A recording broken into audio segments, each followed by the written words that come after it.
Lendas, vocês sabem como é o segundo semestre da faculdade de arquitetura? Vem comigo que eu vou te contar.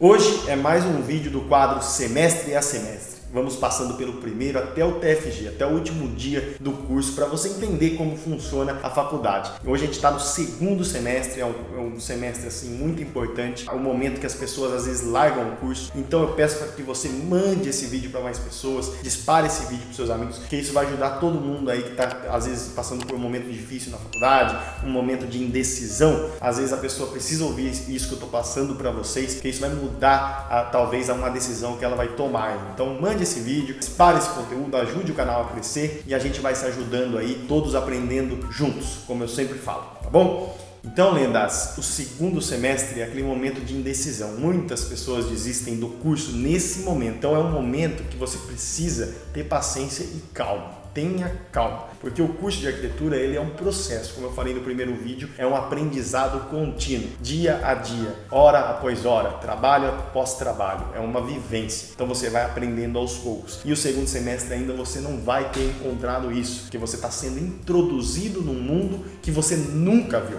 É tudo diferente, a arquitetura é diferente do que você tinha pensado, do que você tinha imaginado. Então você vai começar a ver coisas que vão além do que você tinha pensado, coisas que vão transcender aquele momento seu que você tinha antes da universidade. E isso começa ali no primeiro semestre. No segundo semestre também você vai entrando mais a fundo nesses elementos da arquitetura, nesse processo de introdução ao mundo novo. Eu costumo falar que a faculdade de arquitetura é igual comida japonesa. Vocês devem lembrar a primeira vez que vocês foram no japonês. Eu lembro muito bem, eu tive que tomar umas 10 cocas para descer o japonês que eu não conseguia comer. Então é tudo muito estranho. E depois você vai a segunda vez, já melhora um pouquinho, você tem que ficar insistindo. Na terceira vez já começa a ficar mais gostoso. Na quinta, na sexta, na sétima vez que você vai, é a melhor comida do mundo. Então é assim, é um processo igual a faculdade de arquitetura também é um processo. Eu no primeiro semestre passei por momentos incríveis e no segundo semestre ainda foi mais gostoso porque eu estava pegando aquilo que eu aprendi no primeiro semestre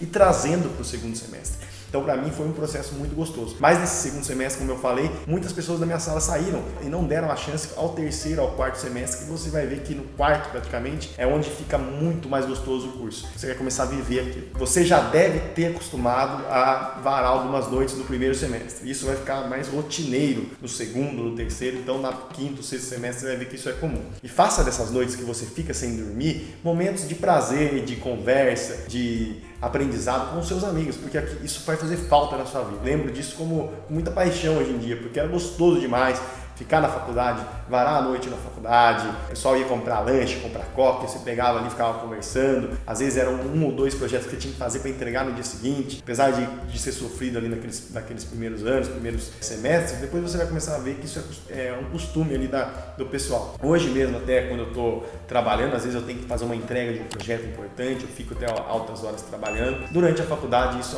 é normal, só cuide bem da sua saúde. Quando você tiver momentos de descanso, descanse, tá? Assim como o primeiro, isso vai continuar acontecendo no segundo. Eu peguei de novo as 4 faculdades, peguei o Mackenzie, né? E a PUC, que são as particulares. A PUC Campinas foi a faculdade que eu estudei e eu amo aquela universidade. Peguei também a USP e a UFMG para comparar as disciplinas. No aparato geral das universidades, você vai dar continuidade ao projeto A para o B, fundamentos de projeto A, fundamentos de projeto B, enfim, cada faculdade tem uma denominação. Assim também acontece com o urbanismo A, urbanismo B. Algumas universidades são focadas mais no urbanismo, como é o caso da PUC Campinas. Algumas outras universidades focam mais na arquitetura, no desenho, na técnica, né? O pessoal do Mackenzie, por exemplo, eu conversei na época que eu fazia faculdade, né? Eles falavam que a faculdade era mais técnica, Mackenzie era mais focado na arquitetura. Então a PUC Campinas mais urbanismo, Mackenzie mais arquitetura. Não se apegue também à disciplina em si, isso muda muito. Tem que se apegar ao conceito. O começo sempre vai ser uma introdução e depois você vai entrando mais no específico, no técnico, no cálculo, no projeto, no desenho, tá? Você precisa entender que a arquitetura ela é várias pastas, né? Então você tem a pasta do urbanismo, a pasta do paisagismo, a pasta da arquitetura, a pasta do design, a pasta da iluminação, né, do luminotécnico, do conforto, da acessibilidade, da vivência, da escultura, design de móveis, do desenho técnico de arquitetura, é uma infinidade de coisas. Então você vai entrando e sendo introduzido aos poucos em cada uma. E o começo da faculdade, do primeiro semestre, segundo semestre ali, são questões introdutórias a todas elas, né? Então você vai ter mais matérias relacionadas, matérias que se correlacionam, porque por exemplo, eu tive uma disciplina de projeto, né, projeto B, que a gente tinha que fazer uma maquete da Vila Savoie, né, na França. E ao mesmo tempo que a gente estava fazendo a maquete da Vila Savoie, que foi um projeto de Le Corbusier, a gente estava também estudando Le Corbusier na arquitetura moderna, na disciplina de arquitetura moderna. Então as matérias, elas se correlacionavam, e isso é sensacional. Então as disciplinas que eu tive no segundo semestre, elas passavam por topografia, a gente começou a aprender as curvas de nível, como que a gente fazia as maquetes de relevo, e isso é muito importante para os seus projetos. A gente começou a ter geometria aplicada à arquitetura. Muitos pensam que essa disciplina, por exemplo, é cálculo,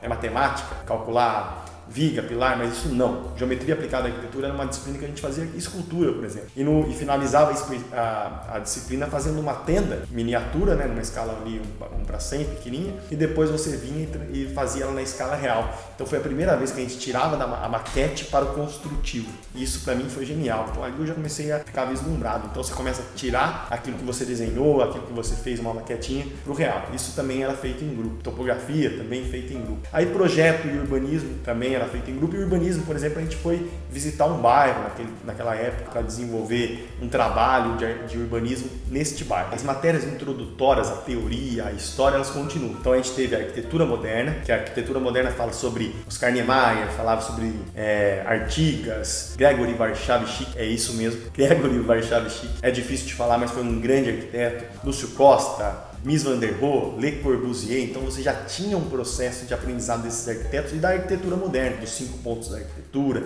Então analisava Brasília, analisava Pampulha, analisava a arquitetura carioca, a arquitetura paulista. Então era muito gostoso, assim, eu gostava dessas disciplinas porque eu comecei a entender o processo de criação. E inclusive eu quero fazer um vídeo sobre isso, porque eu acho que hoje a arquitetura ela deu um passo atrás, principalmente a arquitetura aqui no Brasil, tá? Acho que a gente estava fazendo uma arquitetura revolucionária, mudando o mundo na década de 50 e 60. E hoje a gente está, infelizmente, com essa questão de tudo tem que ser muito pequeno, tudo tem que ser enxuto. A gente está perdendo um pouco da espacialidade, perdendo um pouco dos fundamentos estéticos que a gente tinha no passado. Mas isso é um vídeo para uma outra hora. E eu tive também a arquitetura antiga e medieval, que tratava da arquitetura gótica, das igrejas, tratava da Catedral de Notre Dame, Florença, da Catedral de Saint-Denis, na França. Então eu falava mais das catedrais, dessa arquitetura gótica, lá do século XII, né? 1150 mais ou menos, que elas foram construídas. Nessa disciplina também a gente falava sobre Coliseu, Roma, né? Grécia Antiga, então eu falava da Acrópole, então a gente tinha essa base teórica muito forte. O que eu mais gostava do curso realmente era essa questão de você ter mais professores na sala, como eu falei no semestre anterior, isso também continuou no segundo para mim. Então o projeto era sempre 4 professores na sala, o urbanismo era 3, essas disciplinas de história eram 2, então cada um expondo o seu ponto de vista, cada um te explicando isso é muito genial, é muito gostoso você ter aula com mais professores, isso te dá mais confiança, isso te dá mais seriedade ali, isso te faz confiar mais no curso. Então isso é uma coisa que eu gostava muito da minha faculdade. Tem faculdade que às vezes não tem isso. Na PUC Campinas foi assim, um show para mim, eu achava muito gostoso ter mais de um professor na sala. Agora eu queria falar um pouquinho sobre você. Você está num processo de evolução e você vai começar a ver que durante a faculdade de arquitetura existe às vezes mais trabalhos em equipe do que trabalhos que você faz sozinho. Então você tem que aprender a lidar com pessoas, saber conversar, saber se expressar e expor a sua ideia de uma maneira mais assim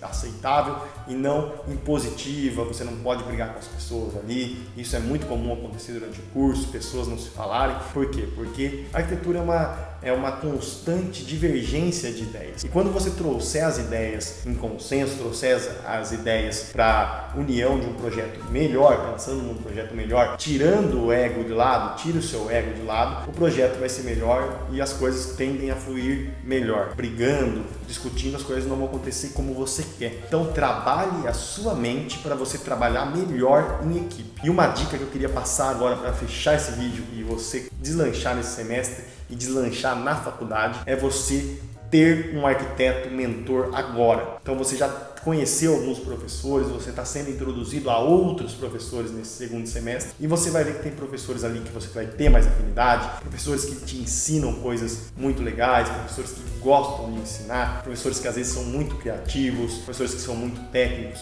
Comece a ver qual disciplina você gosta mais, o que você pretende seguir, que a arquitetura tem muitos campos, e eu fiz um vídeo sobre os campos da arquitetura e um vídeo também sobre ter um mentor arquiteto. Então volte lá atrás, veja isso, porque ter um mentor arquiteto vai ser fundamental no seu processo. Eu tive um professor que me ensinou muito durante a faculdade, fui fazer TFG lá com ele, então foi fundamental na minha vida, até porque você vai começar lá no final do curso ter que escolher um professor no seu TFG. Então comece já a ver esses professores e já vai criando um vínculo com ele. Um vínculo de amizade, um vínculo para fazer concursos. No segundo semestre da faculdade a gente entrou, já estava entrando em concurso, já estava entrando em discussões que iam além da faculdade, tá? Então vá além da faculdade, comece a ler livros e livros de imagem, porque imagens elas te fazem ter inspiração, te fazem ter mais criatividade. De repente quando você vai desenhar alguma coisa, você lembra de uma foto que você viu, lembra de um projeto que você viu que teve alguma solução legal e você tenta passar isso para o seu projeto de uma forma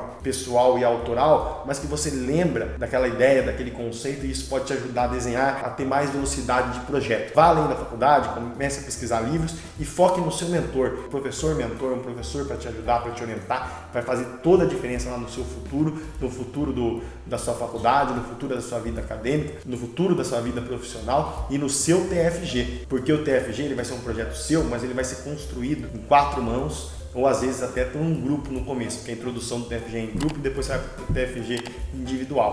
Comece a lapidar isso, comece a ter amigos, comece a trabalhar bem em grupo, pense no seu mentor, nesse professor que vai te orientar lá, tá bom? Espero que esse vídeo tenha ajudado vocês. Por favor, se você viu esse vídeo até aqui, não custa nada se inscrever no canal, isso vai ajudar muito a gente. E até o nosso próximo semestre. Valeu, lendas!